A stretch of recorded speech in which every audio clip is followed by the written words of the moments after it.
BPSC 17वीं परीक्षा को रद्द करने के लिए पटना हाईकोर्ट में याचिका दर्ज हो चुकी है। देश के मशहूर वकील वाईबी गिरी इस केस को लड़ने वाले हैं। प्रशांत जी ने जब अनशन शुरू किया था तो 5 डिमांड था उनका कि उसमें एक बहुत इम्पोर्टेंट था कि 10 साल पहले से जितनी परीक्षाओं में क्वेश्चंस लीक हुए हैं माफिया के द्वारा या किसी तंत्र के द्वारा या कमीशन अथॉरिटी के द्वारा, एग्जामिनिंग अथॉरिटी, ये कोई नई बात नहीं है। बिहार में किसी न किसी सिपाही के एग्ज़ाम से लेके पब्लिक सर्विस कमीशन के एग्ज़ाम तक क्वेश्चन लीक होता रहा है और कंटिन्यूसली सरकार फेल होती रही है, एग्जामिनेशन बॉडी फेल होते रहे हैं। इसके पीछे माफिया है और ये कमीशन के लोगों का मिली भगत भी लोग कहता है या कम से कम फेलियर तो है ही। प्रशांत किशोर जी ने सबसे पहले कहा कि अभी जो 17वीं परीक्षा हुई है इस पर विद्यार्थी आंदोलन पर है, तो इसको हम लोग कंधा लगाएंगे, इनके आंदोलन को आगे बढ़ाएंगे और इनको साथ दिया। उन्होंने अनशन पर बैठ गए, अभी भी अनशन पर है और उन्होंने कहा कि तुमको हम न्याय दिला कर रहेंगे, जी तोड़ प्रयास करेंगे।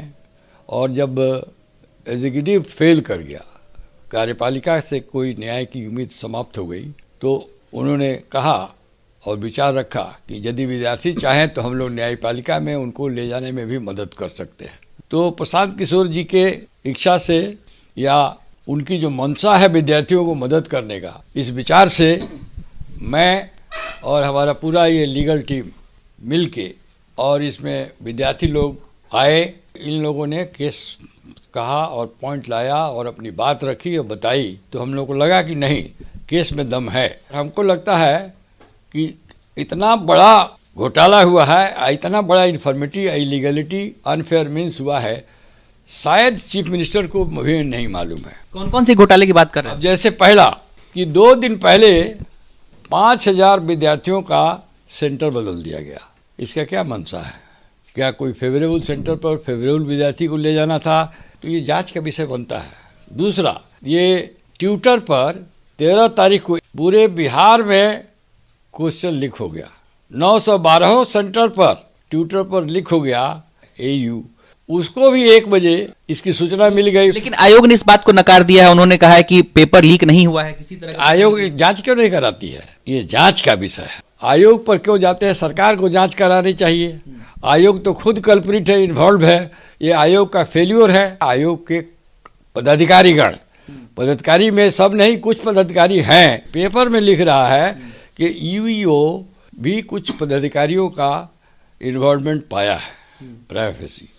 तो यूईओ को भी जांच क्यों नहीं करने दिया जा रहा है? अपना ही एसओपी इन लोगों ने फॉलो नहीं किया है। 18 सेंटर्स पर तो डायरेक्ट एविडेंस है हम लोग पास, जो हम लोग लिखा है कि जहाँ गड़बड़ी हुई है, कहीं बायोमेट्रिक्स ही नहीं लिया गया, कहीं इन्विजिलेटर ही नहीं गया, कहीं 10 मिनट 15 मिनट लेट से एग्जाम शुरू हुआ। हर जगह जैमर लगाना है तो जैमर नहीं लगा। मोर देन 50% एग्जामिनेशन सेंटर है 912 में, वहाँ पर जैमर नहीं लगा। क्यों नहीं लगा भाई?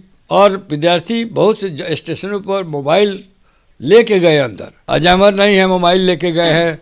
क्या समझ सकते हैं इसके पीछे क्या क्या क्या अनफेयर मीन्स? इससे बड़ा क्या हो सकता है?